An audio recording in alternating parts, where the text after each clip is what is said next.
of Specialist 5 James C. McCloughan, United States Army. Specialist McCloughan was awarded our nation's highest and most prestigious award for valor by the President of the United States, the Medal of Honor. This morning he will formally be inducted into the Pentagon's most sacred place, the Hall of Heroes. Our hosts for today's ceremony are the Secretary of Defense, the Honorable James Mattis, the Acting Secretary of the Army, the Honorable Robert M. Spear, the Chief of Staff of the Army, General Mark A. Milley, and the Sergeant Major of the Army, Daniel A. Daly. Ladies and gentlemen, please stand for the arrival of the official party and remain standing for the singing of our national anthem by Master Sergeant Clifton Auger and the invocation delivered by Chaplain Paul Hurley.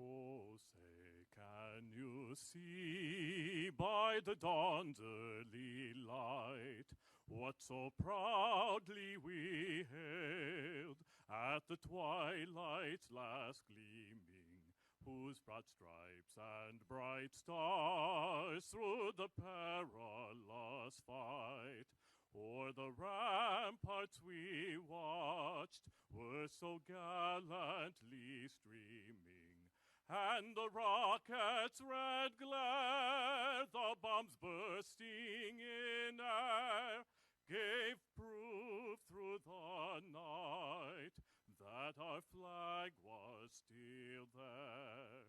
Oh, say, does that star-spangled banner yet wave o'er the land of the free and the home of the brave?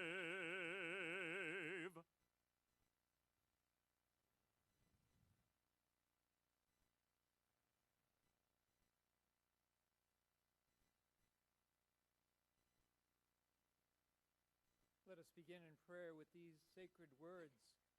No one has greater love than this, to lay down one's life for one's friends. Let us pray. Almighty God, thank you for this time together and the privilege to serve you and our great nation. Our spirits are strengthened by your presence and your gift to us in the life of Specialist 5 James McCloughan and his family. His acts of courage and love nearly half a century ago forever witness to your love for all. Impart to us today, O Lord, as an Army family, even greater faith, greater courage, and greater devotion to all called to serve, and all who trace the actions of Specialist 5 McCloughan and his family. Bless us all now and always with your everlasting peace. Amen. Please be seated. Ladies and gentlemen, General Milley.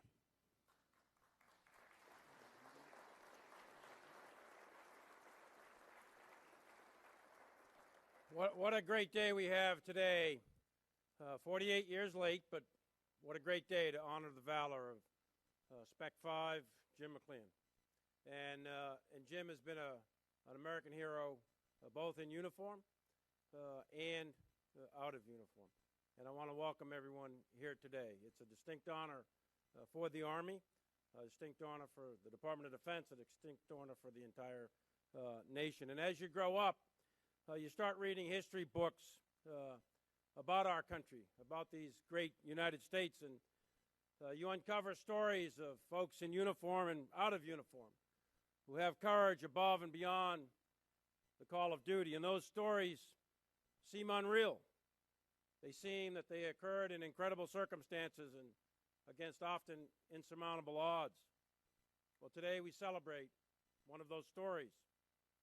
And we are lucky to have him here today in the form of Specialist Jim Mcluhan. He's a living example of all that we all should be. His entry into the ranks of our greatest national heroes as a recipient of the Congressional Medal of Honor is 48 years overdue. And thanks to the men of Charlie Tigers, Charlie Company, 3rd Battalion, 21st Infantry, for your personal years of persistence to ensure that Jim's valor was duly recognized. And many of Jim's teammates are here with us today as we add Jim's name alongside the 3,498 others who wear the Congressional Medal of Honor. I'd like to extend a special welcome to Jim's family, both his wife Sherry and his 2 sons James and Matt, and both of his brothers Michael and Thomas, who are all here today, and thank you for being here to honor Jim's bravery and courage. And thanks also to the members of Charlie Company 321 who are here with us today. We've got William Arnold and Randall Clark, who was the PL at the time, Michael Martino, Charles Matthews, Joseph Middendorf, Kent Nielsen, Robert Pace, Michael Snyder, and Orestes Trush. There were many others in the company that day, but that's who's here with us today.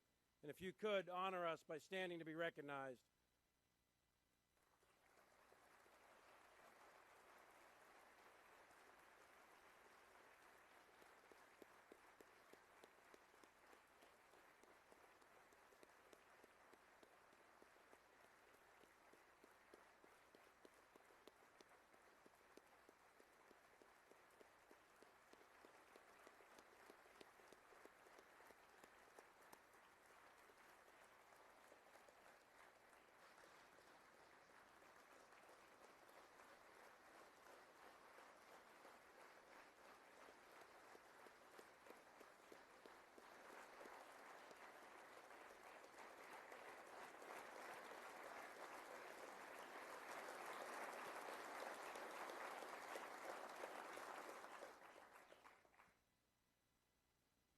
Without them, Jim wouldn't be receiving this medal. So thanks for all you've done. And welcome to all the distinguished visitors. There's really too many to recognize, but I do want to recognize Senator Peters from Michigan, of course, Secretary of Defense, General Mattis, the Acting Secretary of the Army Spear, and most significantly, we've got 6 other Congressional Medal of Honor winners here today. And I'd just like to give them also a round of applause for your heroism and courage.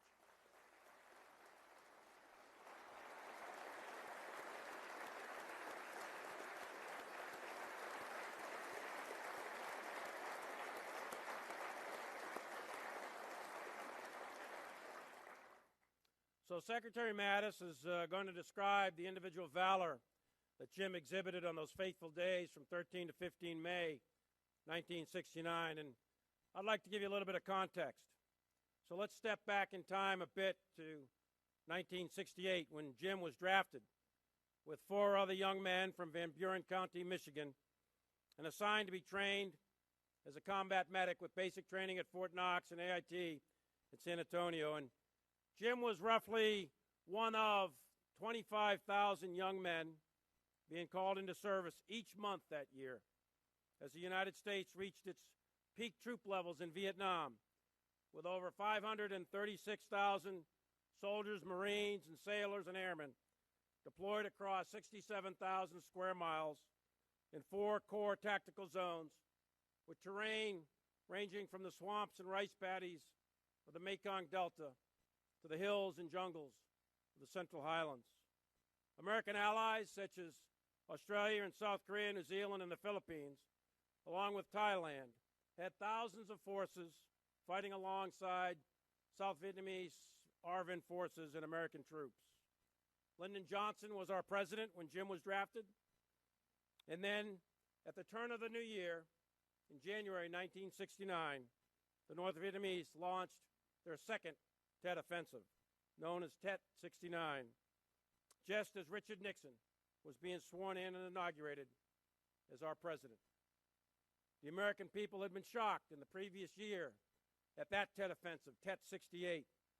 The war was widely seen by 1969 as deadlocked and highly controversial, at home with protests and riots on America's streets.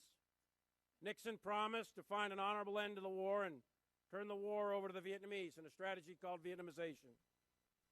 At 5'5" and 130 pounds, Jim McCloughan left the United States and arrived in Vietnam on 7 March 1969, assigned to HAC 321 Infantry, and attached as a combat medic to Charlie Company. When Jim left the United States, a gallon of gas was only 35 cents. Aquarius was the #1 song by the Fifth Dimension. Our national debt, imagine this, our national debt was $365 billion, half of the DoD budget today. Butch Cassidy and the Sundance Kid was the #1 movie, and Abbey Road was the best-selling album. The Kansas City Chiefs, whoever they may be, won the Super Bowl. And unfortunately, President Eisenhower died the same month Jim set foot in a totally different world of Vietnam, thousands of miles away from family, friends, and home.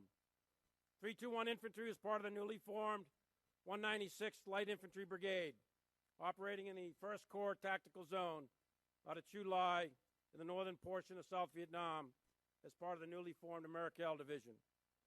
The 196th had participated in several operations, famous ones like Attleboro and smaller ones like Frederick Hill, which began in March of 1969, only 2 weeks after Jim's arrival, with the purpose of searching and destroying enemy positions in their area of responsibility.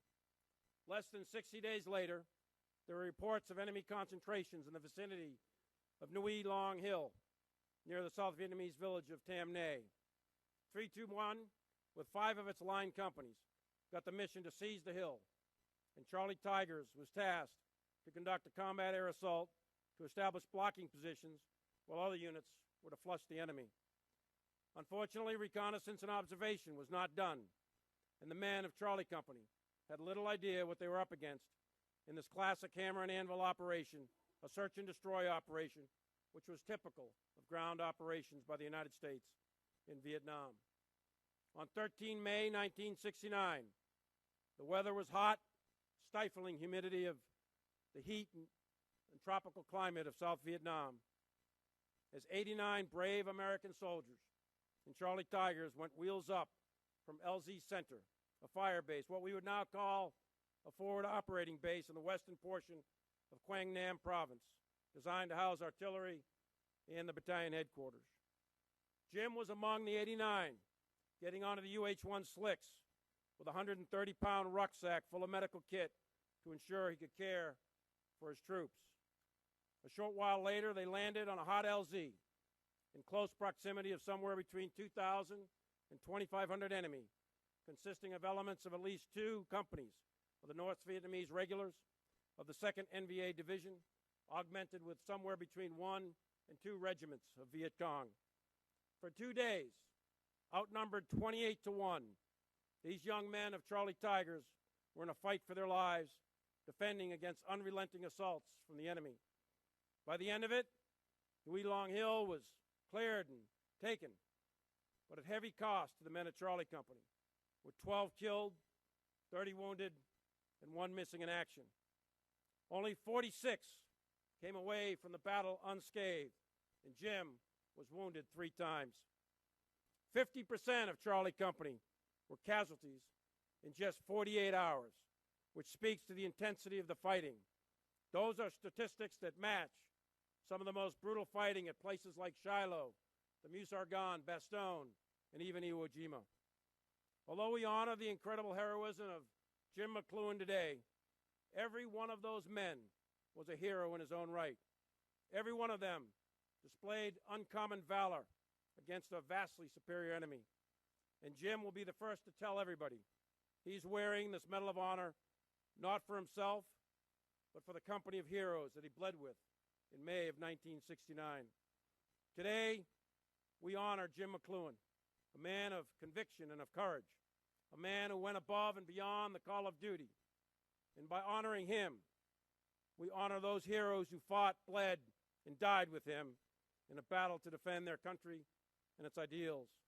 Every one of you in Charlie Company, every soldier there is an inspiration to all of us that are alive today. And Jim, you represent all of them. Today, you are our hero, but you are all our heroes. Thanks for your heroism. Thanks for your humanity. Thanks for who you are. You represent all that is good in the American soldier and our way of life. Army strong.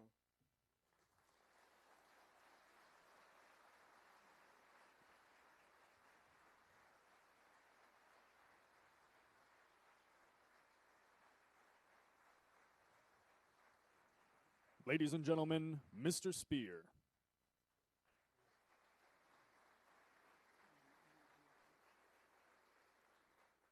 Thank you, General Milley. Good morning. I'm thrilled to be here this morning. I have the privilege to pay tribute to the courage, commitment, and fidelity of James McCloughan. First, let me welcome all the distinguished guests here today and to offer this long overdue recognition. Most important, welcome to Jim McCloughan and his families, his traditional family, those with whom he shares a kinship. In his other family, the brothers in arms, in whom he experienced unimaginable. To the men of Charlie Company and 3rd Battalion, 21st Infantry Regiment, the 196th Light Infantry Brigade of the Maricao Division, and to the other Medal of Honor recipients here today, it is an absolute honor to be in your company. Today, as we add Specialist Mcluhan to the Hall of Heroes, of course, many know him simply as Doc, a moniker he's proud of. In fact, as I understand it, when he reconnected with his warrior brothers, it hadn't seen in nearly over 4 decades.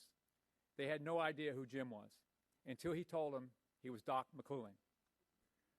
General Douglas MacArthur credited athletics with preparing men for the challenges of battle, writing, "Upon the fields of friendly strife are sown the seeds that upon other fields, on other days, will bear the fruits of victory."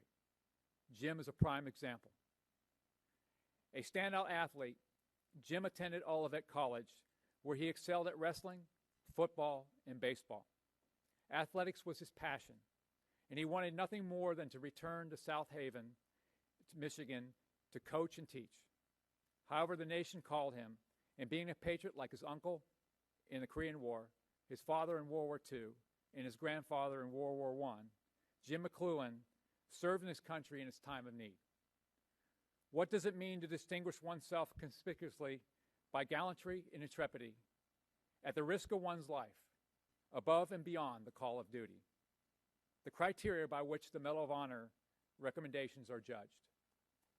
The criterion has been defined not being a simple discharge of duty, but to acts beyond the duty. If refused, the person should not be subject to criticism. Consider for the moment, above and beyond the call of duty. The duty is an action so bold and so dangerous that not acting would be reasonable. It has been said, the bravest are surely those who have the clearest vision of what is before them, glory and danger alike, and yet notwithstanding, go out to meet it. Doc Mcluhan, and certainly knew the danger that lay before him and his men, his brothers. However, not acting was against his character. As an athlete with 11 high school and 7 collegiate varsity letters, he had been in several pressure situations before, circumstances requiring a leader to rise above the occasion, to make the great play, and to demonstrate determination and persevere despite the odds. In the face of death and the fury of persistent enemy fire, Doc rose to the occasion. Repeatedly, he risked his life so other men would persevere. Without food, without sleep, and using his own limited water to treat the wounded, Doc persevered for his brothers. Wounded on the first day, he had the opportunity to leave the battle. In fact, his commander ordered him to do just that. But Doc wasn't going to abandon his men, his teammates, in their greatest need. So he stayed. He was wounded twice more the following day. Yet he continued to treat and inspire his men. And only after binding their wounds did he tend to his own. Jim is fond of telling people that life is about the moments of inspiration. Jim recalls having such a moment in the heat of battle, so inspiring that I asked him about it on a phone call this last Friday. And yesterday, President Trump related the moment during the White House Medal of Honor ceremony, confirming the power of the emotional story. While tending to a wounded brother, Jim had a realization that he hadn't told his father that he loved him since he was a little boy. And after all the sons didn't tell fathers that back in the 1950s and 60s. At that moment, Jim McCloughan made a pact with God. He said, God, if you get me out of this hellhole, I promise I will be the absolute best father, best coach, and best teacher I possibly can be. And I will hug my father and tell him that I love him. Well, it appears that they each upheld the end of the agreement. Jim is here with us today. He has been inducted in 6 athletic coaching Hall of Fames. He and his wife, Cherie, have raised incredibly accomplished children. Jim has coached 133 teams over 38 years, as well as officiating wrestling for over 20 years, including numerous state finals. Jim taught psychology and sociology for over 40 years. I did have one final question, though, so during our call I asked, did you finally tell your father you loved him? Jim's response, oh yes. As soon as I saw him at the airport in Chicago, I gave him a huge hug and told him I loved him. Jim's story was particularly touching for me as I thought of my own dad. As a teenager, I lived in Schilling Manor, Salina, Kansas, nicknamed Waiting Wife's Home. There was only there about 7,000 military families over the time period. Even as kids, we were keenly aware of the notification wagon, the chaplain's car that would periodically slowly drive down the street, tightening the chest of onlookers, praying that it would continue past their home, who felt relieved when it did pass, then ashamed that their relief in the moment was another family's future would soon be destroyed. Identical scenes played out across the military bases across our country. But for the families of those drafted, many of whom preferred to remain in communities, notifications were sudden and unfamiliar, leaving families devastated without support. Jim McCloughan prevented this from being the story for countless families. Families who today don't visit their sons or their brother, their father, or their husband as a name carved in a black granite wall just 3.5 miles from here. Jim is the 261st recipient of the Medal of Honor for actions in Vietnam, 18 of which U.S. Army medical personnel. 8 of those earned the medal posthumously, including Private First Class Daniel Shea. Amazingly, the other company medic at the Battle of Tom Key. Jim McCloughan will wear his Medal of Honor for those individual exploits, whose courageous acts and whose valor in the face of overwhelming odds lost, consumed by the noise, chaos, and confusion of battle. He, like every other Medal of Honor recipient, is the first to say, he isn't a hero. Rather, the heroes are the ones that didn't make it home. I think he'd get plenty of argument from some of those he has impacted. Because of Doc's action, productive lives were led. Weddings were attended. Children and grandchildren were born. And untold achievements were accomplished. First-hand accounts credit Doc with personally rescuing at least 10 Americans at Tom Key and saving the lives of many others with his medical skill that he had with other engagements. Several of those men join us here today. Wearing the Medal of Honor is certainly an enormous honor, but with it comes distinct burden of having the constant reminder of reliving the worst experience of a recipient's life. Memories being hopelessly terrified, the sights and sounds of battlefield carnage, the screams of men, the own painful wounds, and the permanence of death. Those who wear the medal are asked to recount these events over and over. Yet, they do so willingly, for it is how they best able to honor their fallen brothers and sisters. Throughout the process, verifying the individual accounts of the battle, as well as the earlier interviews Jim has done, he has been a model of humility, constantly mindful of the sacrifice made by others and the legacy of their heroism. He has always been unpretentious about the actions to avoid diminishing others. To this day, he remains adamant he was simply doing his job for his team. The Medal of Honor is the highest award for valor in combat, and Jim wears it proudly. But he'll tell you that despite all the medals presented, to him, it means that his actions over 3 days, over 48 years ago, were recognized by his teammates. Their witness accounts and steadfast determination to see heroic actions properly recognized are his greatest honor. During the hours of interview that Jim has provided, he remained absolutely stoic, even as he recounted the battle, tremendous details. In fact, he only gets emotional when he speaks of the day that he left his battle buddies. Jim Mcluhan is a proud soldier for life, an ambassador of the United States Army and our sister services. Among the messages he delivers is one of resiliency and preparedness. Jim's parents instilled him a sense of compassion and raised him to consider others. Athletics provided Jim his sense of teamwork and commitment. Athletics provided Jim his sense of teamwork and commitment. His spirituality provided him reassurance.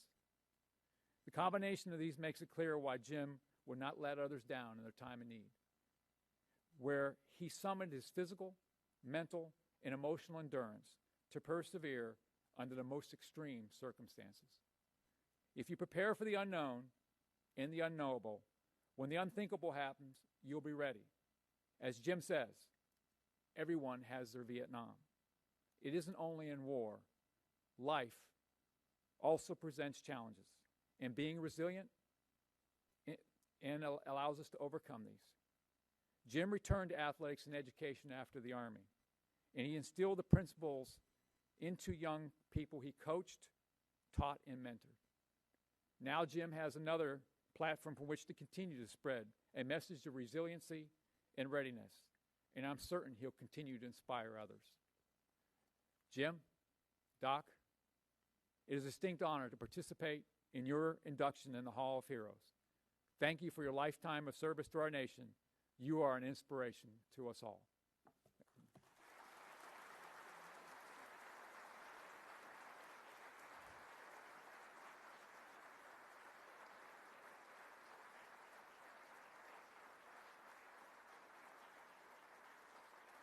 Ladies and gentlemen, Secretary Mattis.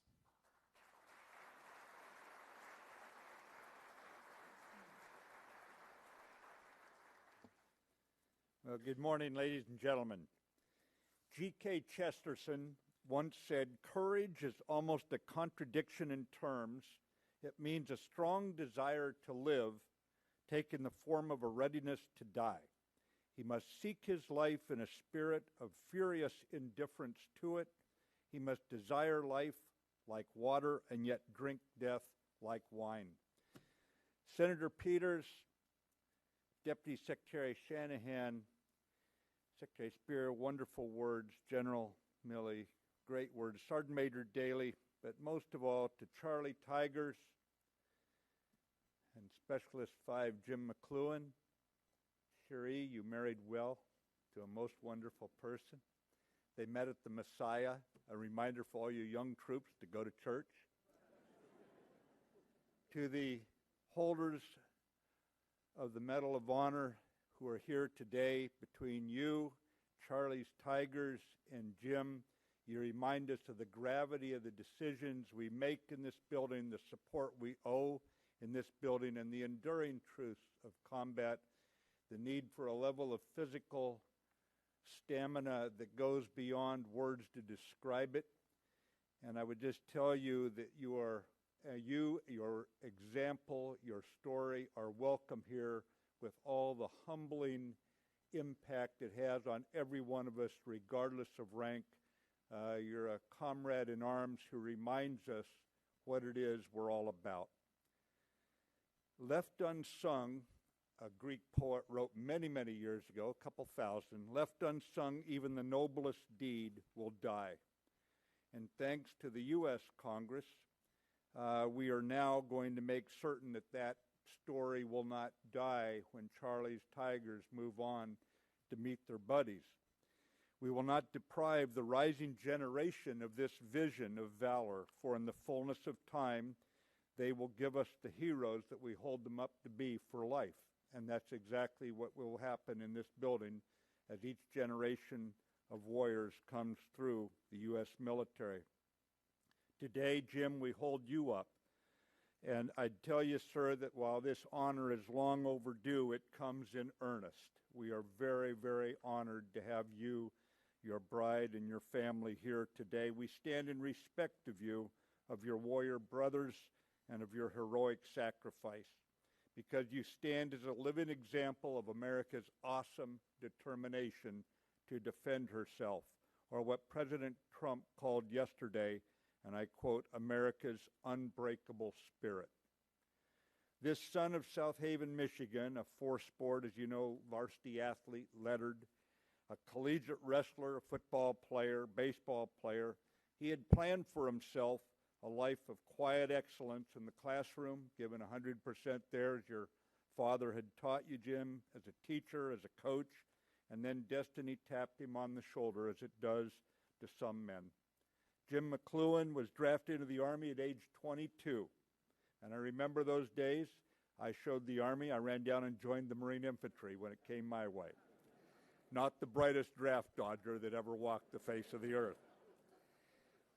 But I would tell you, too, that we look at your Army service and we detect a higher purpose unfolding. Your longtime love of athletics had bestowed a basic knowledge of sports medicine even in you, and it was ideally situating you for the medical specialist mission. With your competitive spirit that still shines through loud and clear today, soldier, and your physical daring so often displayed on the football field, you are going to make yourself a lifeline on the battlefield. And 8,000 miles away from his Michigan home near Tam Khe, Vietnam, in the most atavistic and I would say primitive environment on earth, Jim McCloughan lived the contradiction of courage. There the man his comrades called Doc stood tall when every human instinct would have kept the ordinary man down flat on his stomach. And Jim, you were not ordinary, nor were your battle buddies that day. With a heat index over 100 degrees, as you assaulted into that area, Specialist 4 Bill Arnold was thrown from his helicopter when it was down by enemy fire. And then Private Mcluhan, the varsity football player, ran 100 meters over open ground, again when any natural instinct would have said, just get down, dodging crossfire to rescue his wounded brother in arms and carry him to safety. Carry him to safety. Remember the size of this soldier doing that in the midst of that heat and that battle. Bill later wrote, quote, I had seen him do some unbelievable stuff to save other soldiers before, but now he was risking his life for me. Only Doc McCloughan would run toward the enemy while everyone else was running away. Hour after hour, Jim would rise again and again over those days. When his platoon was ambushed and wounded soldiers lay exposed to enemy fire as airstrikes rained metal down on the enemy and all around them, the wrestler from South Haven ignored a direct order to remain under cover and went repeatedly into the kill zone to save his comrades. And think of that word, repeatedly. He was so close to the assaulting enemy forces that Sergeant Joe Middendorf and Doug Hayton, M60 machine gunners, feared they'd shoot their own medic, who still remembers to this day the machine gun bullets flying by his head. They said, I saw his clothing move as shrapnel hit him, and Doc never flinched. Though wounded, Private Jim McCloughan refused to evacuate. In a firefight, it's the combat medic's job to cheat death, and Jim knew it. When ordered to get on the chopper, he replied simply, you're going to need me. In fierce fighting the following day, Jim was wounded by shrapnel and small arms fire while treating soldiers in an open rice paddy. Night fell and supplies ran low. It was Private McCloughan who volunteered to hold a blinking strobe light in the dark. a beacon of hope to mark the place for the resupply drop. It was also a beacon for enemy fire. His Lieutenant Randall Clark accurately assessed the situation. Mcluhan was a sitting duck.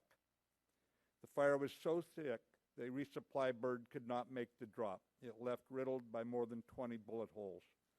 When we think, Jim, of you lying there with the rocket-propelled grenades flashing overhead, the scriptures come to mind. Psalm 91. You will not fear the terror of the night, nor the arrow that flies by day. Though many fell around him, no harm could overtake Jim Mcluhan.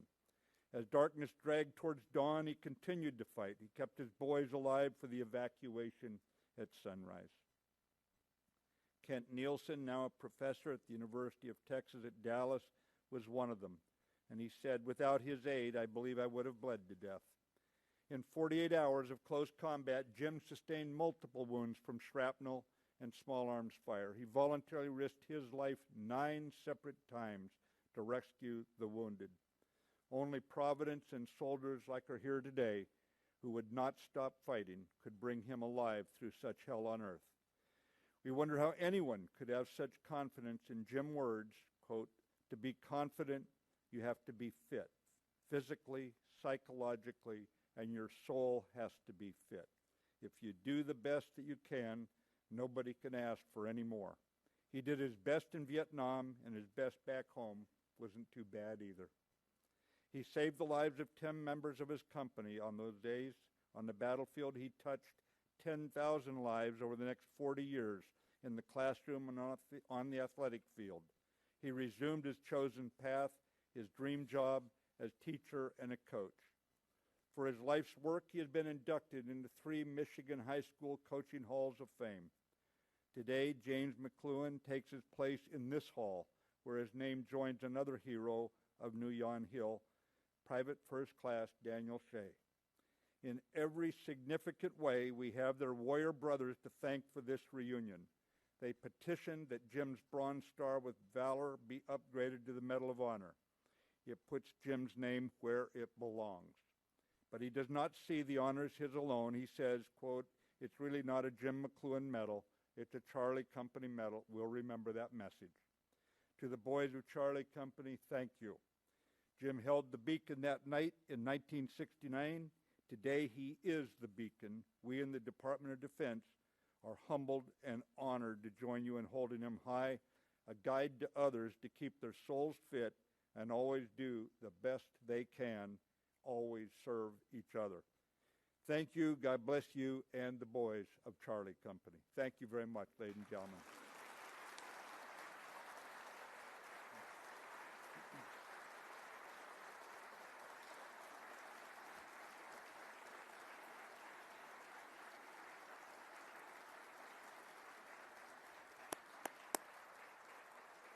Thank you.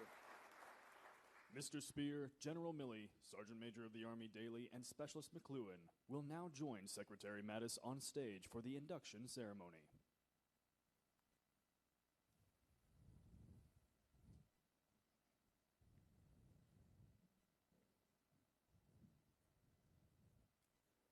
Ladies and gentlemen, please remain seated during the presentations.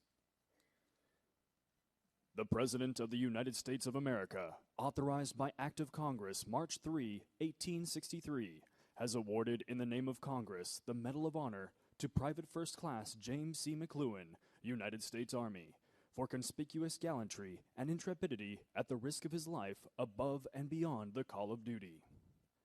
Private First Class James C. Mcluhan distinguished himself by acts of gallantry and intrepidity at the risk of his life above and beyond the call of duty from May 13 through 15, 1969, while serving as a combat medic with Company C, 3rd Battalion, 21st Infantry, 196th Light Infantry Brigade, Americal Division. The company air assaulted into the area near Tam Kai and New Yon Hill.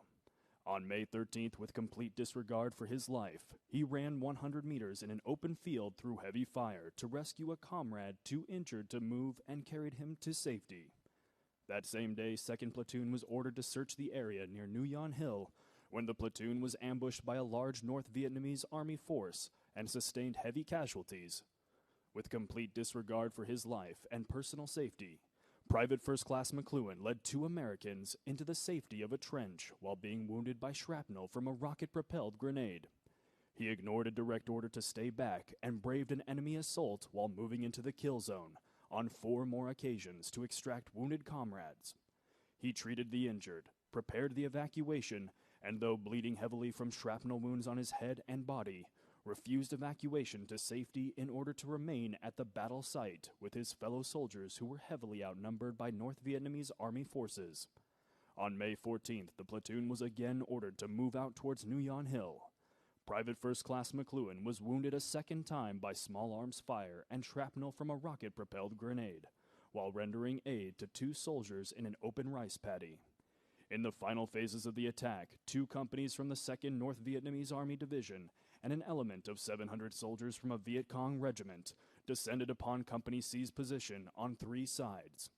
Private First Class Mcluhan, again with complete disregard for his life, went into the crossfire numerous times throughout the battle to extract wounded soldiers, while also fighting the enemy. His relentless and courageous actions inspired and motivated his comrades to fight for their survival. When supplies ran low, Private First Class Mcluhan volunteered to hold a blinking strobe light in an open area as a marker for a nighttime resupply drop. He remained steadfast while bullets landed all around him and rocket-propelled grenades flew over his prone, exposed body. During the morning darkness of May 15th, Private First Class Mcluhan knocked out a rocket-propelled grenade position with a grenade, fought and eliminated enemy soldiers, treated numerous casualties, kept 2 critically wounded soldiers alive during the night, and organized the dead and wounded for evacuation at daylight. His timely and courageous actions were instrumental in saving the lives of his fellow soldiers. Private First Class Mcluhan's personal heroism, professional competence, and devotion to duty are in keeping with the highest traditions of the military service and reflect great credit upon himself, the Americal Division, and the United States Army.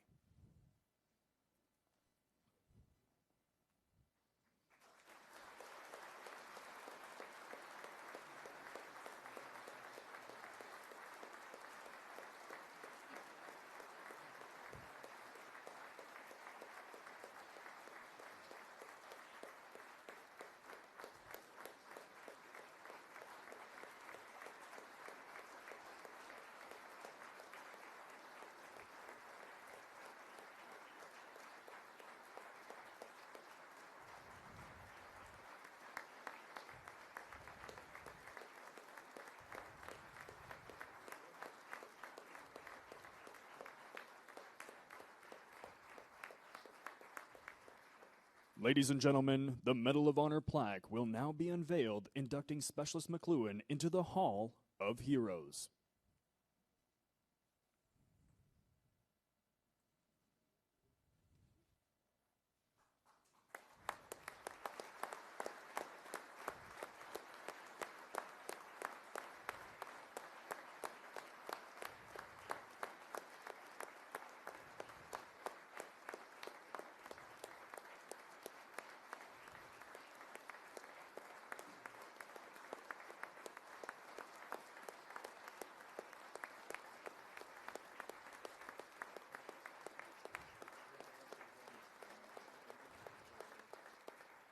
At this time, the Medal of Honor flag will be presented to Specialist Mcluhan. On 23 October 2002, Public Law 107-248, Section 8143, established the Medal of Honor flag to recognize service members who have distinguished themselves by gallantry in action above and beyond the call of duty. The Medal of Honor flag commemorates the sacrifice and bloodshed for our freedoms and gives emphasis to the Medal of Honor being the highest award for valor by an individual serving in the armed forces of the United States. The light blue color with gold fringe bearing 13 white stars are adapted from the Medal of Honor ribbon.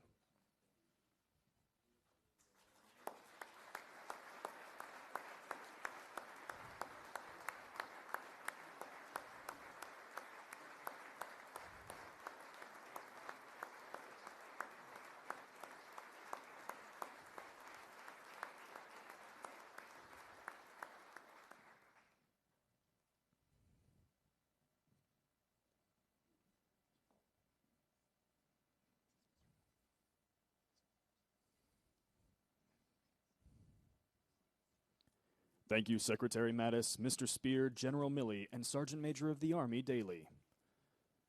Ladies and gentlemen, please be seated. Ladies and gentlemen, Specialist 5, James C. McCloughan.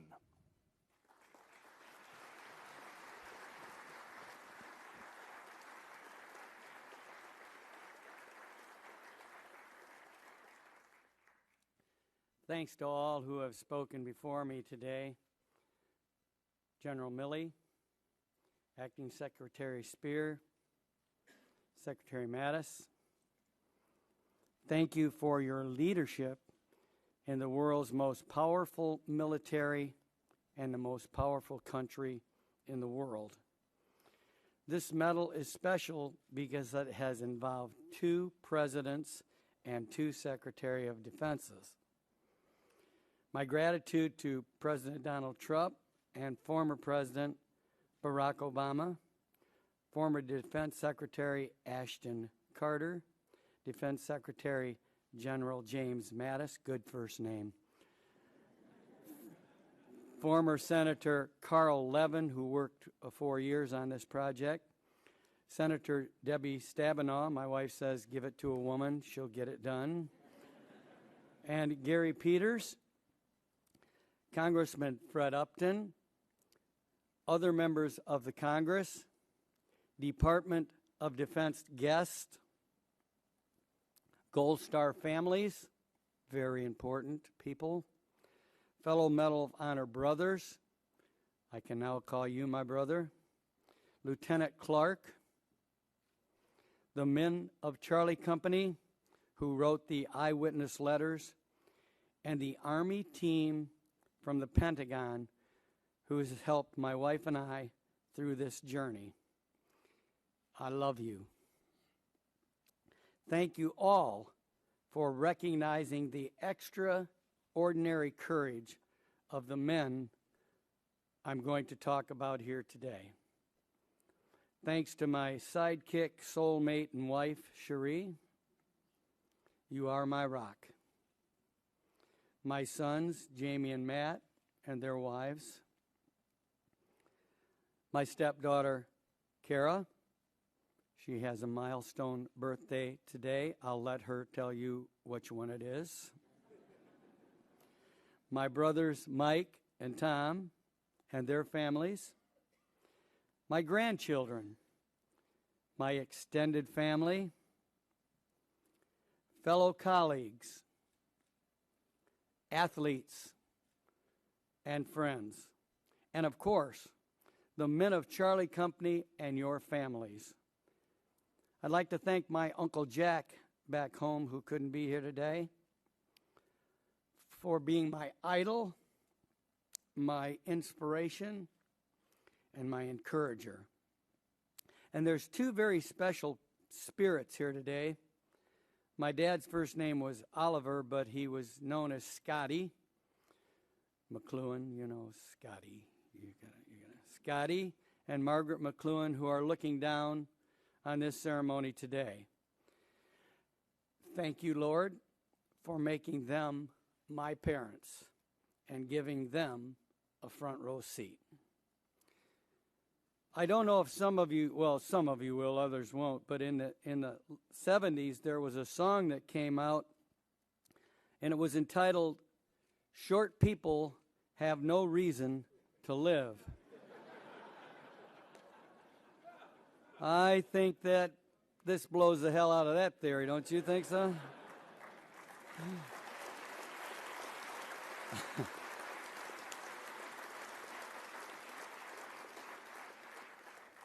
In an interview Friday, I mentioned that there were 2 things that I never dreamed would happen in my life. One was that the Medal of Honor would have my name attached to it, and the other was that I never thought I would be interviewed by a national TV network. I've never seen so many of them, and people claiming they were. Well, there's a third thing today that I thought would never happen either. I never thought that I'd be in a room with so many of the special people in my life while addressing the nation. This medal is about love, a love so deep in the soul of the Charlie Tiger brothers and me that it's beyond measurement.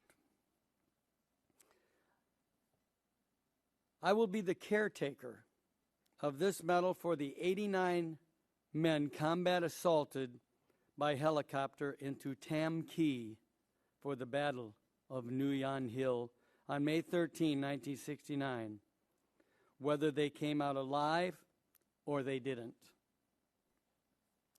We came from many parts of this great nation. Some were drafted, some volunteered, but all wrote a blank check to the people of the United States of America and South Vietnam. We leaped out of those choppers from 10 feet in the air into a place far different from the hometowns we grew up in. Each of us had a job. I've often said that I had a positive job in a negative situation. I was able to save lives.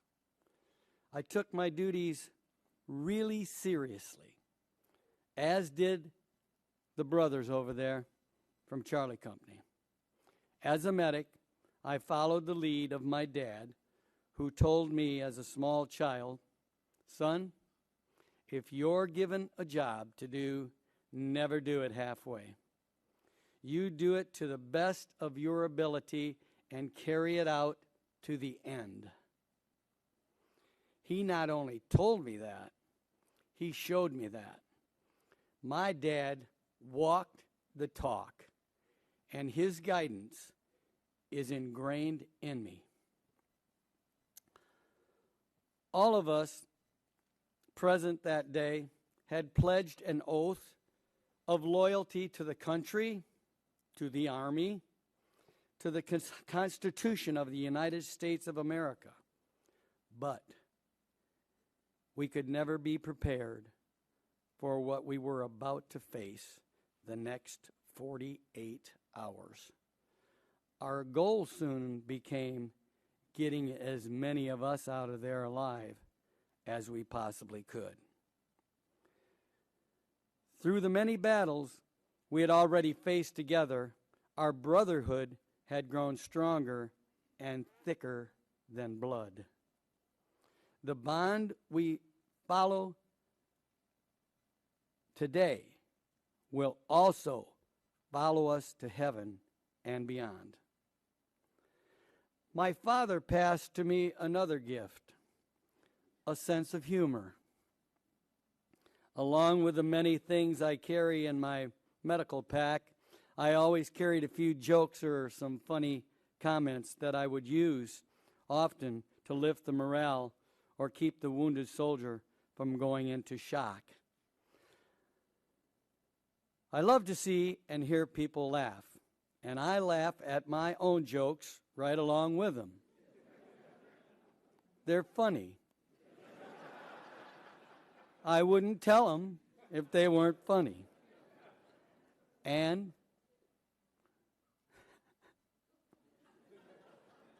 Red Skelton was one of my favorites. He laughed along with his jokes, too. I have continued to use this gift and will until the day that I die. As a matter of fact, I told my wife, Cherie, that I would like her to place a piece of paper on my chest at the funeral with a joke written on it. And I have requested that I have a smile on my face instead of that traditional sober look, so that it appears that I am laughing along with those who read the joke.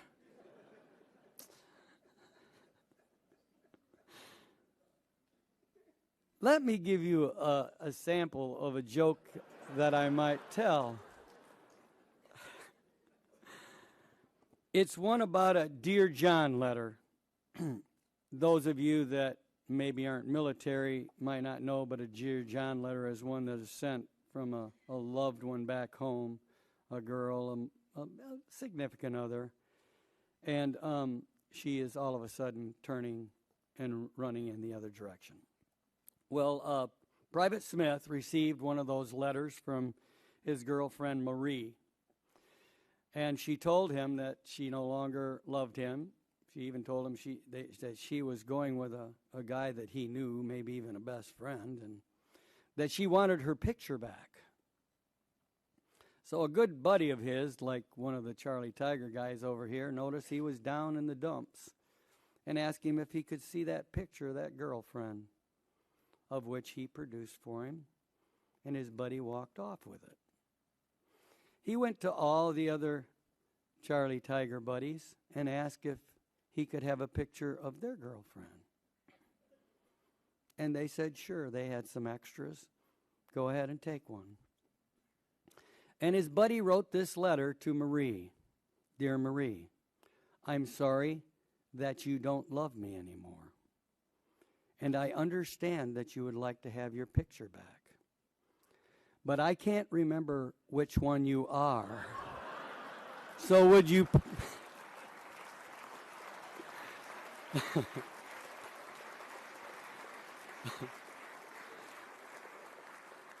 So would you please take yours and send the others back?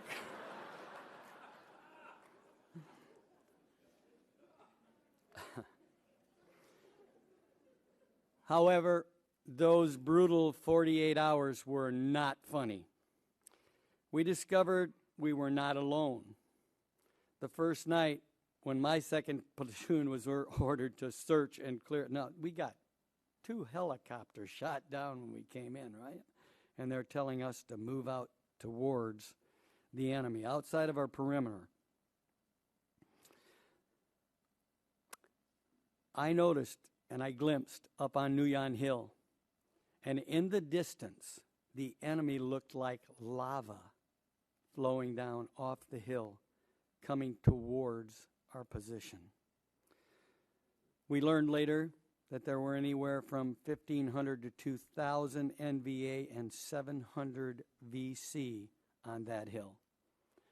Fortunately, we had each other. And we were dedicated to duty. We also received help from the other branches of the military. Our survival would depend on a team much larger than ours, a team that was equally dedicated. Wounded the first day, I refused to board the medevac the evening of May 13th. As had been mentioned, an RPG exploded and it did its job on me. But I would have rather died on that battlefield than have heard later that one of my men was killed because their medic was not there. Sergeant Joe Mittendorf also refused to get on that chopper. He, along with Sergeant Doug Hatton, became a huge factor in keeping me alive and allowing me to rescue others. They continued to cover me for the last 24 hours with their machine guns. After nearly 50 years, the Purple Heart that Joe earned that day on the battlefield was finally pinned on him Sunday evening at the Army reception. Thank you, Joe, for your service and sacrifice.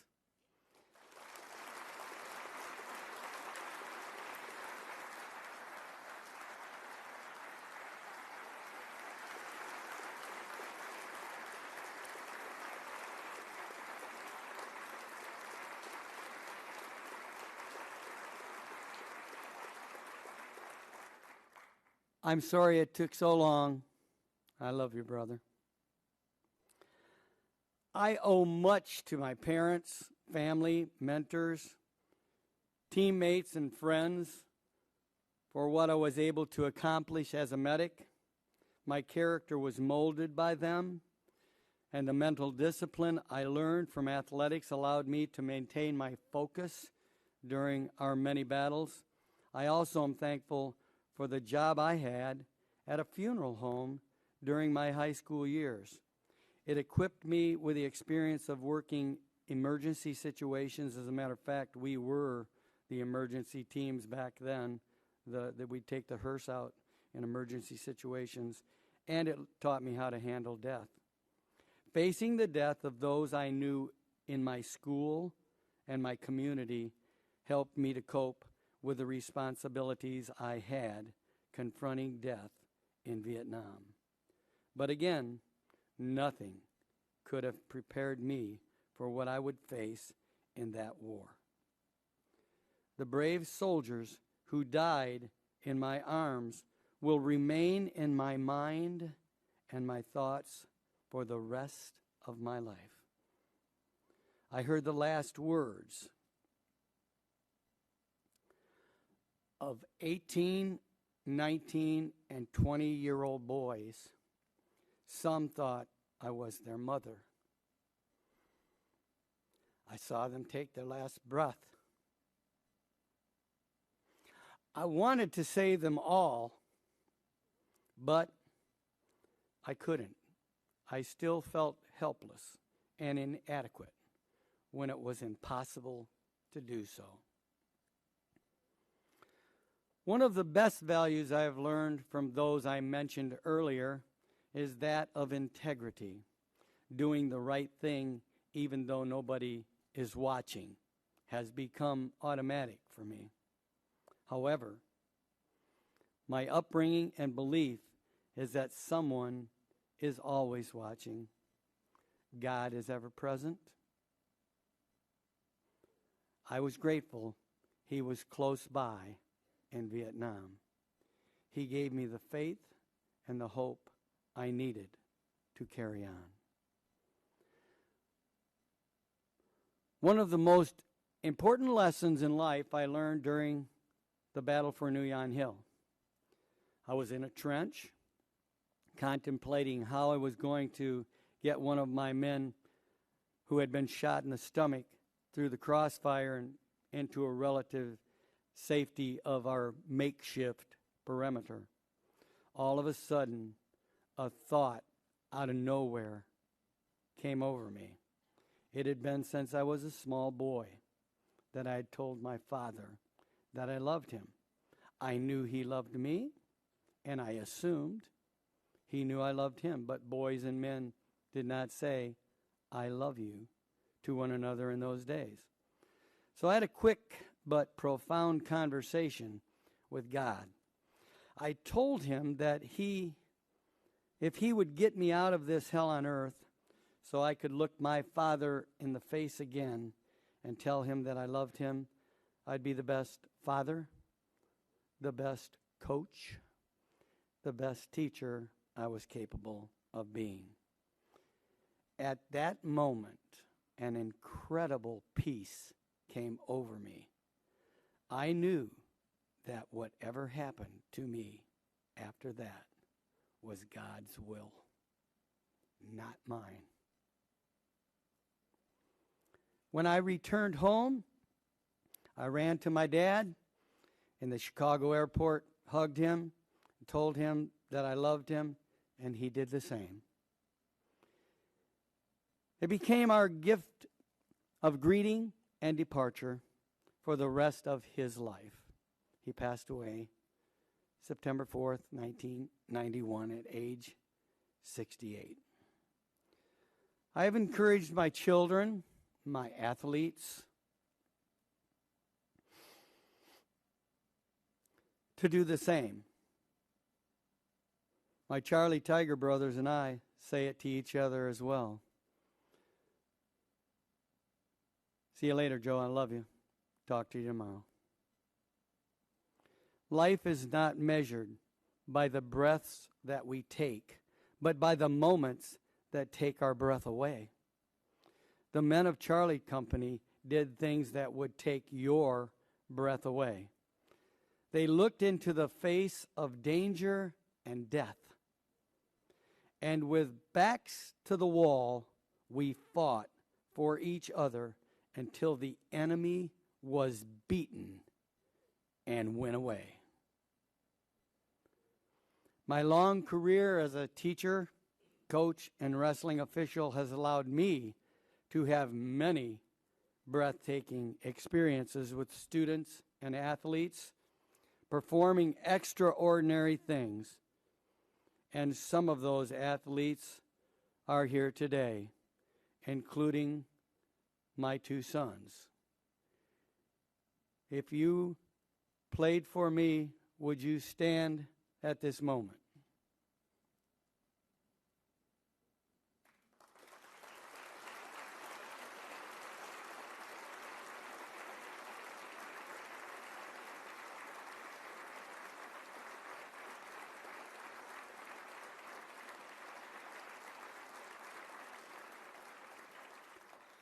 The big guy down front here is my grandson. I even got to coach my own grandson.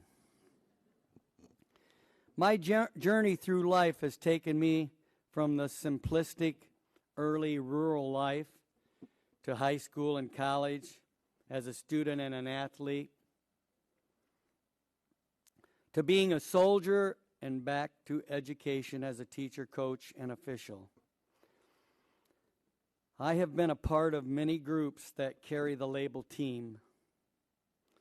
Teams made up of ordinary people who go beyond the call of duty. I've seen them accomplish the same, many, many different kinds of things, to be possible through hard work, selfless sacrifice, and love for each other. When you hope and believe, when you have faith in God and each other, when you have love for someone or something bigger than yourself, anything can be accomplished. These men, my brothers, are living proof. Faith, hope, and love abide. But the greatest of these is love. Finally, as a retired teacher, I want to give everyone here and those listening to this message today an assignment. Thought you were getting away scot-free, didn't you? If there is someone you have neglected to say, I love you to, do it today. You have so many avenues by which to carry out this assignment. So do it. Do not wait any longer. We are not promised tomorrow. I almost waited too long with my dad. God bless you all. God bless our military and government leaders. And on a final note to my fellow warriors, I would gladly stand up next to you and defend her still today, 'cause there isn't any doubt I love this land. God bless the USA.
Thank you, Specialist Mcluhan. Ladies and gentlemen, please remain standing and join in singing the Army Song. The words to the Army Song can be found in your program.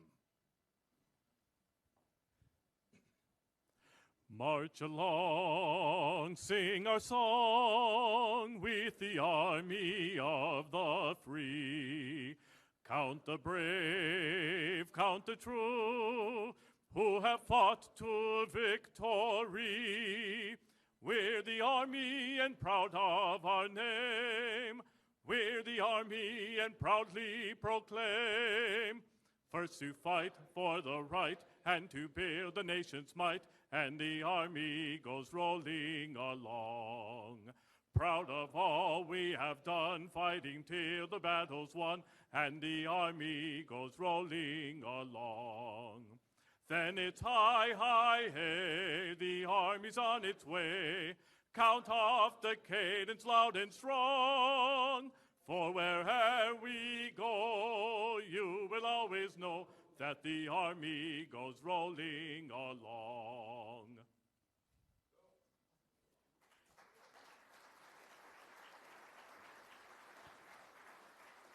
Ladies and gentlemen, please pause for a moment at your seats to allow the official party, Specialist Mcluhan, his family, and battle brothers to exit the auditorium.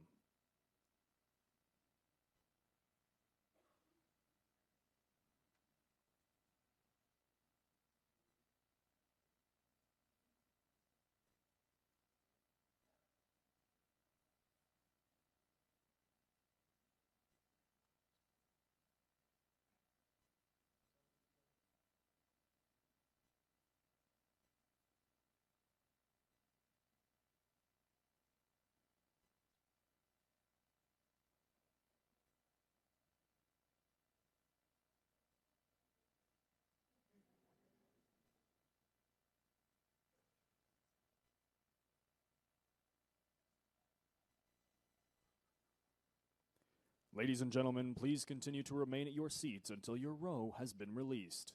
Thank you, and this concludes today's ceremony.